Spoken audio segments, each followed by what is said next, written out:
Banyak penyanyi yang gak sadar dua aspek ini sebelum mereka mulai benar-benar bernyanyi. Dan ini terjadi ke gue sebelum akhirnya gue menemukan suara asli gue yang kayak gini. Halo semua, nama gue Kusuma. Aspek yang pertama aspek psikologis, yang kedua aspek fisiologis. Mulai dari aspek pertama dulu, psikologis. Nggak seperti instrumen lain yang bisa dimainkan dengan cara dilihat, diputar, dijilat, dicelupin. Instrumen vokal itu instrumen yang nggak kelihatan tapi bisa kita dengarkan, bisa kita rasakan. Tapi bukan berarti nggak ada ya, melainkan kita sebagai penyanyi harus belajar memvisualisasikan suara kita itu mau dikeluarin kayak gimana.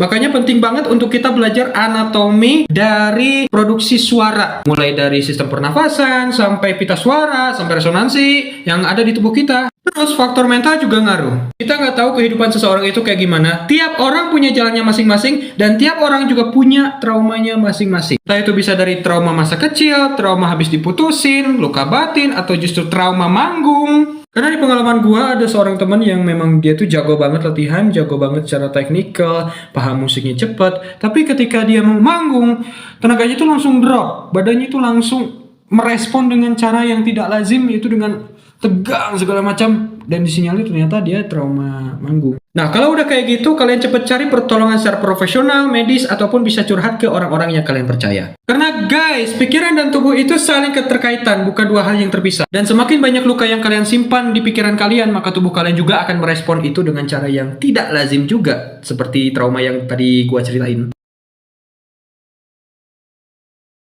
Banyak penyanyi yang gak sadar dua aspek ini sebelum mereka mulai benar-benar bernyanyi. Dan ini terjadi ke gue sebelum akhirnya gue menemukan suara asli gue yang kayak gini. Halo semua, nama gue Kusuma. Aspek yang pertama aspek psikologis, yang kedua aspek fisiologis. Mulai dari aspek pertama dulu, psikologis. Nggak seperti instrumen lain yang bisa dimainkan dengan cara dilihat, diputar, dijilat, dicelupin. Instrumen vokal itu instrumen yang nggak kelihatan tapi bisa kita dengarkan, bisa kita rasakan. Tapi bukan berarti nggak ada ya, melainkan kita sebagai penyanyi harus belajar memvisualisasikan suara kita itu mau dikeluarin kayak gimana. Makanya penting banget untuk kita belajar anatomi dari produksi suara. Mulai dari sistem pernafasan, sampai pita suara, sampai resonansi yang ada di tubuh kita. Terus faktor mental juga ngaruh. Kita nggak tahu kehidupan seseorang itu kayak gimana. Tiap orang punya jalannya masing-masing, dan tiap orang juga punya traumanya masing-masing. Entah itu bisa dari trauma masa kecil, trauma habis diputusin, luka batin, atau justru trauma manggung. Karena di pengalaman gua ada seorang teman yang memang dia tuh jago banget latihan, jago banget secara teknikal,